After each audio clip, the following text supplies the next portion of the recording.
ब्रेकनंतर आपलं खूप खूप स्वागत। सर्वोच्च न्यायालयानं महत्त्वपूर्ण निर्णय दिलाय। 24 आठवड्यांच्या गर्भवतीला गर्भपात करण्याची परवानगी न्यायालयानं दिली आहे आणि या निर्णयानंतर वैद्यकीय गर्भपात कायद्यात आवश्यक असलेल्या बदलांवर चर्चा देखील होतीये आणि या प्रश्नांना अनेक बाजू देखील आहेत, त्या आपण जाणून घेण्याचा प्रयत्न करणार आहोत। पाहूयात एक खास रिपोर्ट।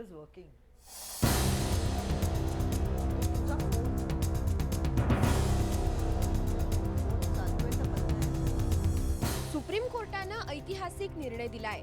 कायद्यानुसार गर्भपातासाठी असलेली 20 आठवड्यांची मर्यादा सर्वोच्च न्यायालयानं बाजूला ठेवली आणि बलात्कारातून 24 आठवड्यांची गर्भवती असलेल्या मुंबईतल्या अविवाहित तरुणीला गर्भपात करण्याचं स्वातंत्र्य न्यायालयानं बहाल केलं।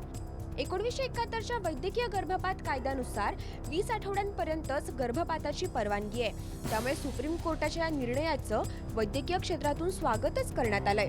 1971 साली बनवलेल्या या कायद्यावर याआधीही वाद झाला होता। 2008 साली हृदयरोग असलेल्या 26 आठवड्यांच्या आपल्या बाळाचा गर्भपात करण्याची परवानगी एका दाम्पत्यानं न्यायालयाकडे केली होती।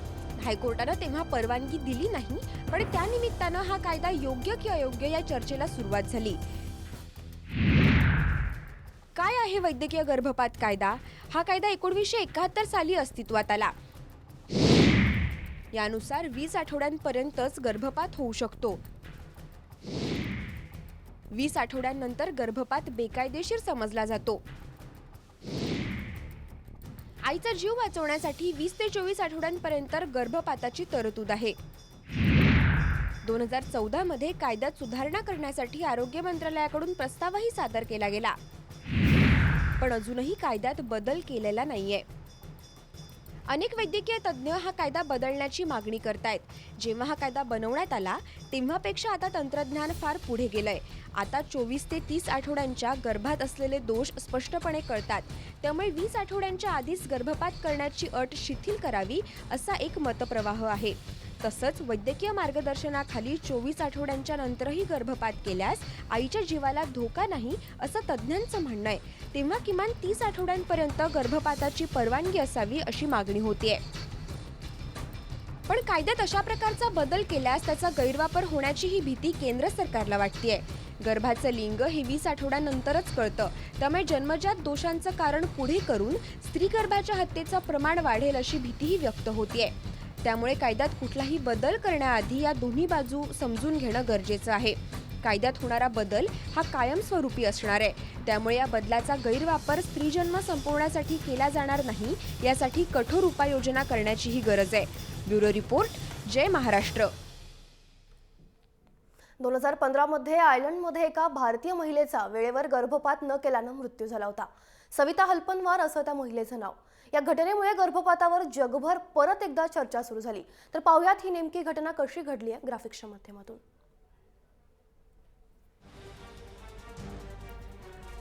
सविता हलपनवार ही पेशानं डेंटिस्ट होती।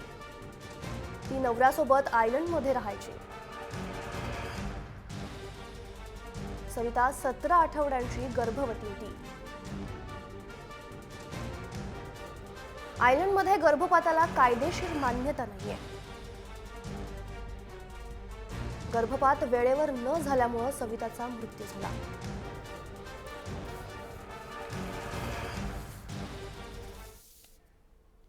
तर एकूणच आपण गर्भपाताचा कायदा या महत्त्वाच्या विषयावर चर्चा करतोय।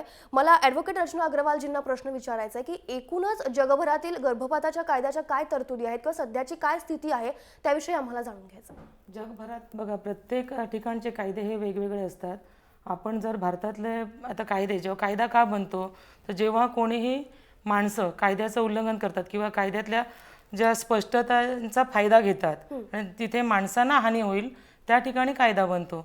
कायद्यामध्ये असलेले अमेंडमेंट्स, ज्याच्या आता 2002ला पण गर्भपाताच्या कायद्यामध्ये काही सूचना आणि सुझाव आले, ते 2003ला ते मान्य झाले। रूल्स अँड रेग्युलेशन म्हणून त्याचं आपल्याकडे प्रास्ताविक कायद्यामध्ये रूपांतर पण आहे। पण कायदा जेव्हा बनतो मुळात तेव्हा त्याचा गैरफायदा घेणारे लोक इतर मार्गानेही घेतात। जसं आता मॅडम मगाशी म्हणाल्या की मुलांच्या चांगल्यासाठी किंवा जे फिटस आहे मदरच्या ह्याच्यामध्ये त्याला जर इलनेस असेल आणि त्या फॅमिली त्याच्या मागे जर सफर होत असेल पूर्णपणे, जे माहिती आहे की आज हे आपण थांबवू शकतो किंवा ते ॲबॉर्शन वेळीच झाल्यामुळे ते पॅरेंट्स आहेत किंवा पूर्ण फॅमिली आहे, त्यांना भविष्यामध्ये त्यांच्या आयुष्यामध्ये पुढच्या येणाऱ्या बऱ्याच समस्या कमी होतील अगोदरच प्रायर। पण हे एक लाईन ठरवून घेतली पाहिजे की कुठच्या प्रकारच्या त्याच्यामध्ये इन्क्लूड केले गेले पाहिजे. मेंटली रिटार्डेशन असेल, जे कंप्लीट रिटार्डेशन असेल किंवा जे बरे न होणारे आजार असतील, अननेसेसरी ते मूल जन्माला येईल पुढे भविष्यामध्ये आणि त्याला ते पॅरेंट्स किंवा ती पूर्ण फॅमिली त्याच्या मागे सपोर होईल आणि ते मूल राहणारच नसेल, जगणारच नसेल किंवा त्याला लाईफ नसेल, जे सायंटिफिकली डिटेक्टेड अगोदर असेल. अशा ठिकाणी काही आपण सुस्पष्ट असे लाईन्स देऊन हे कायद्यामध्ये बदल केले जाऊ शकतात, पण ते स्पष्टपणे सगळ्यांसाठी नसावे. बरोबर. कारण कायद्याचं मग इतर मार्गानेही बाकीचे गैरफायदे घेणारे पण असतात. इकडे आपण PCPNDT ऍक्ट एवढा स्ट्रॉंग करतो आहोत, कायद्यांचं काटेकोर पालन करण्याचा प्रयत्न करतो, पण काही ठिकाणी अशी सेंटर्स आजही आढळतात जे बिहाइंड द कर्टन ते सेक्स डिटेक्शन करतात. मग त्या गोष्टीचा फायदा इतरांनी घेतला नाही पाहिजे, जे क्रिमिनल ॲटिट्यूडचे लोक असतील त्यांनी घेतला नाही पाहिजे आणि कायद्याचं त्या ठिकाणी उल्लंघन नाही झालं पाहिजे.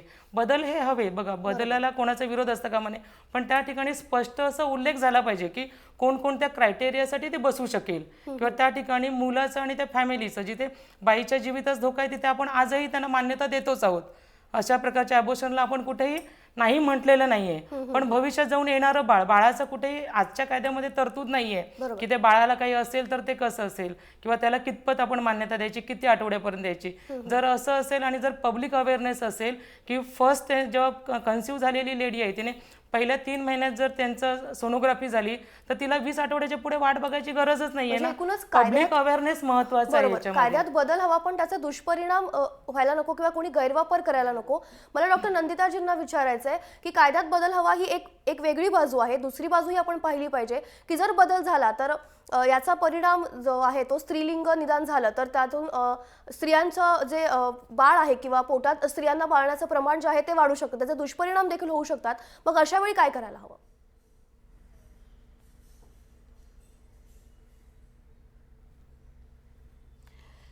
पहिली गोष्ट म्हणजे ही जी कॉन्सेप्ट आहे की 20 आठवड्यानंतरच आम्हाला स्त्रीलिंग आम्ही किंवा पुरुषलिंग हे कळू शकतं, हे टोटली चुकीचं आहे.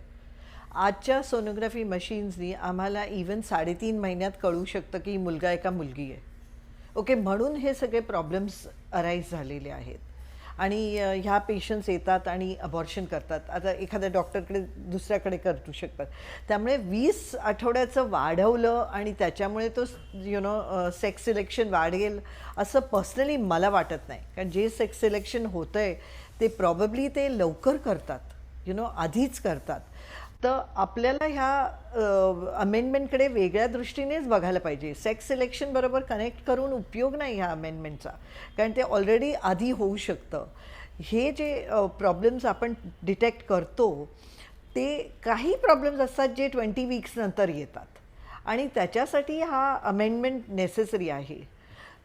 त्यामुळे दुसरी गोष्ट आहे की 24 आठवड्यानंतर जर मूल जन्माला आलं तर आम्ही ॲक्च्युली स्पेशलिस्ट जे आहेत ते आम्ही